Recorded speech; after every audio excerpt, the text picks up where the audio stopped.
En particular, hay un capítulo que me parece muy interesante, que es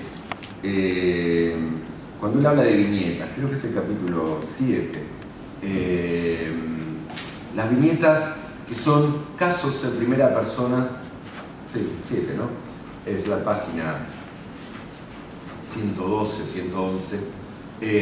Son casos de acoso. Es el acoso en primera persona. Casos. A mí me parece que una de las maneras de abordar y de desarrollar las capacidades vinculadas con la reflexión crítica es también en lo micro. Porque, claro, vos hablas de acoso y en general lo planteo desde lo educativo, que es mi campo de especialidad. Es muy complicada la enseñanza para la autonomía, es muy complicada la enseñanza de valores. La escuela tiene profundos problemas. A mí me parece que las viñetas estas del capítulo 7 podrían ser de mucha utilidad para aquellos que quieran pensar en estrategias para trabajar en el aula. Después, me parece que Fernando también hace un esfuerzo interesante, didáctico, si se me permite un uso no convencional, pero sí de la intencionalidad de comunicar correctamente y con precisión, en diferenciar, aclarar y brindar herramientas conceptuales, ¿no? Especialmente hay un capítulo que es el 9, que son las ERSA, los equipos. El relevamiento de situaciones de acoso. Bueno, ERSA, me cargan porque ERSA era una manera de estudio de la realidad social argentina. Así que capaz que... Sí. Bueno, que tiene que ver con lo que estamos diciendo de la educación en valores, de las dificultades de materias que han ido cambiando de nombre, pero no de problema o de fracaso, digamos, a la hora de pensar. En este caso son equipos de relevamiento de situaciones de acoso, es otra cosa. Claro, es otra cosa, y él da ahí una especie de gran resumen conceptual. ¿Qué significa naturalizar? Significa recortar el origen de un fenómeno y decir, esto pasa en lo pienso. Bueno, ustedes fíjense, yo miraba diarios el diario Clarín, Nación, la capital de Rosario, de San Nicolás, por distintos lugares donde voy viajando, y es común que en todas las ediciones digitales del diario aparezcan selfies. ¿Qué son selfies? Autofoto. Uno se saca una foto y aparece. Y es parte de lo que se publica en Facebook y lo que vos publicás en Twitter. Todo es selfie. Es exponer algo para, por ejemplo, para que otro diga, no sé, qué gorda, qué linda, qué fea. Entonces a lo mejor la pantalla escudo te permite hacer algunas cuestiones. Pero el propio código, la propia regla o el conjunto de reglas te está empujando a presentarte y a exponerte a determinadas cuestiones. Claro, en varias páginas va quirúrgicamente describiendo y explicando las formas en que el acosador elige a la víctima, o por qué él pone acá nadie se merece, porque en realidad él plantea, como viene planteando hace años,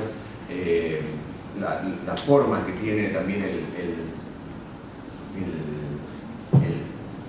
aceptar el acoso, el ser sujeto del acoso.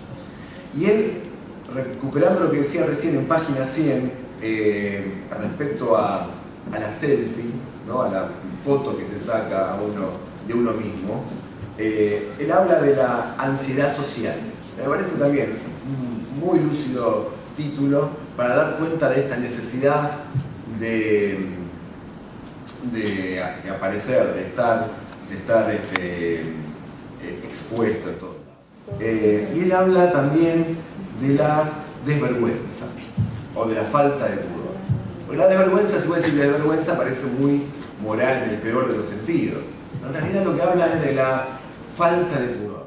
Sí estaría bueno que tengamos en las distintas instituciones, y me parece que el libro hace un gran aporte para que esto sea posible, espacio de despliegue, de construcción, de diálogo, que se dialogue y que los adultos, en todo caso, podamos ofrecerles la experiencia histórica de haber vivido y de haber leído y de haber estudiado, para que no reinventemos la rueda todas las veces, ¿sí? Entonces, la tecnología también otra de las cuestiones que ofrece es la ilusión de que todo es nuevo, que nada de lo anterior se aplica. Y la verdad es que no es así.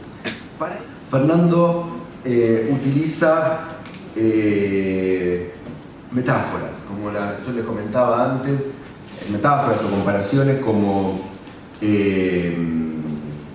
por ejemplo, la guerra de misiles, para hablar del acoso, de cómo hay una intención destructiva, especialmente en los casos que toma Fernando en el libro.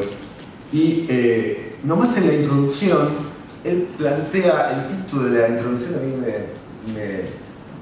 me divirtió, lo voy a decir como lo estaba por decir, dice, atrapados en las redes. Y a mí me pareció interesante porque, más allá de engancharlo con la introducción esta que vos hiciste, que estar atrapado en las redes sociales y demás, yo me imaginé un pez, los peces atrapados en las redes. Y para hablar de naturalización, históricamente yo uso una metáfora, que es que el pez es el último que se da cuenta que está en el agua, ¿no? Entonces me parece que está interesante la idea de naturalización con esto de atrapado en la red, con esa idea de que hay cosas que naturalizadamente usa, y lo usa intensivamente, y lo usa cada vez más, y lo usa en todos los lugares, pero que hay cosas de que nos tenemos que dar cuenta, tenemos que construir conocimiento y criterio. Nombraste el capítulo Viñetas, que cuenta historias, no tengo los anteojos, pero les leo un párrafo de la historia de Dillon, que tiene 14 años. Dillon tiene 14 años, se filmó imitando a Batman en una lucha con el Guasón. Se puso para la grabación una tela negra de capa y un gorro agujereado sobre los ojos. El Guasón era un muñeco al que golpeaba mientras hacía la onomatopeya del golpe. Guardó ese video en su computadora y lo comentó con su mejor amigo. Se rieron por la ocurrencia, pero su amigo le juró que no le contaría nada a nadie. A los pocos días, el video ya había aparecido en YouTube y muy pronto la comunidad escolar no hablaba de otra cosa. Hasta algún ingenioso con la tecnología compaginó el video con imágenes de alguna película real de Batman. En esa recreación le agregaron subtítulos donde el verdadero Batman insultaba a Dillon y le auguraba un trastorno de la identidad sexual. No quise ser muy grosero, entonces lo puse así, digamos, ¿no? Que le impediría volver a imitarlo. Dillon terminó pidiéndoles a los padres que lo sacaran del colegio, pero el acoso no concluyó hasta varios meses después de su cambio de colegio. Ni los padres ni las autoridades del colegio pudieron cesar el acoso. A propósito de... Bueno, yo porque me ocupo de estos temas, qué sé yo. Vos te ocupás de lo bueno, yo me ocupo de lo Es cierto, es un chiste. Es un chiste. El punto acá es la viralización, que es un término nuevo que hay, ¿no? La viralización. Entonces, en los últimos años los padres vienen a la consulta diciendo, bueno, lo cambio de colegio. Sí, bueno, pero lo tendrían que cambiar del mundo, porque en realidad los contenidos por los cuales supuestamente lo cambiaré de colegio están... Ya está, lo primero que van a hacer los pibes es investigar qué es este nuevo que llega a la escuela. Bueno, contento porque justo Alejandro planteó el capítulo Viñetas y en realidad justamente lo que quería mostrar es el modo en el que se viralizan estos contenidos y en el que por momentos la sensación que hay es de una naturalización tan absoluta y de una indefensión tan absoluta que no solo quienes sufren el acoso o quienes lo ejecutan, sino todo el daño colateral que ocasiona, en donde incluso están involucrados los padres, ¿no? Sí, yo en ese sentido tengo un hijo de 6 meses y entonces en la UBA tengo un compañero que tiene el hijo al mismo tiempo, tuvo el padre al mismo tiempo que yo. Y entonces un tema es con quién se queda el chico, qué sé yo, la niñera y todo eso. Y yo no me hago tanto problema. Mi niñera se llama Noblex. La pongo frente a la tele. Entonces me parece que la niñera Noblex o la niñera Mac o Apple o iPad, me parece que son cuestiones que, como él dice muy lúcidamente, a veces uno tiene este problema, pero en realidad hay cuestiones que uno puede ir trabajando desde cuando son chicos. La decisión de le doy el celu, no le doy el celu, le dejo que juegue todo, lo pongo todo el tiempo en la tele, no lo pongo todo el tiempo en la tele. Son todas decisiones del chico donde uno puede trabajar, terminar generar prácticas más o menos naturalizadas, más o menos reflexivas respecto de lo que ocurre en esa pantalla. Digo, está bueno que la persona que va y guarda algo hoy, o que saca un video, o que se autosaca una selfie, pueda saber que cada vez que lo guarda, cada vez que está, puede ser que esta cuestión de autonomía. A ver, ¿cuáles son los riesgos que tiene? Tienes este riesgo, ¿lo hace o no lo hace? Después está el apagar el incendio. Entonces, lo que me permite aclarar este comentario tuyo es el siguiente. Tenemos dos situaciones. Una en donde efectivamente aquel ingenuo que subió, Dillon tenía otras problemáticas que me llevaría mucho tiempo contar, ¿no? La situación de Dillon terminó muy mal. Pero yo podría decir que hay dos tipos de sujetos frente a este hecho.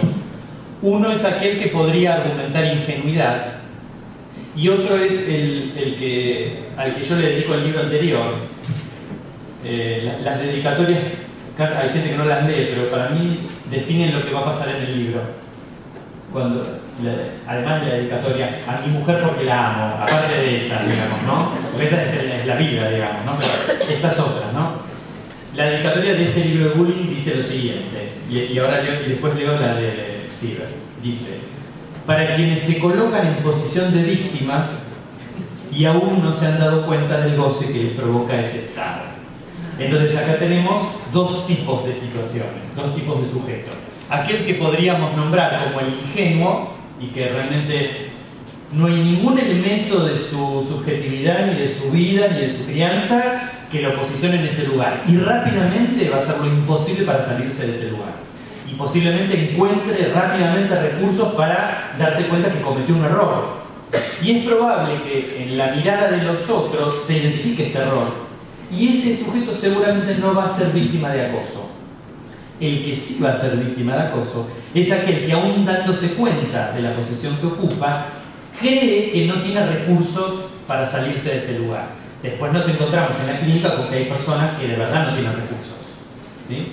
Pero en la dedicatoria del segundo libro, o mejor dicho, el comentario que hay en el segundo libro, es una referencia de Freud, mi maestro, dice: los impulsos a partir de hoy todos van a leer las dedicatorias, ¿no?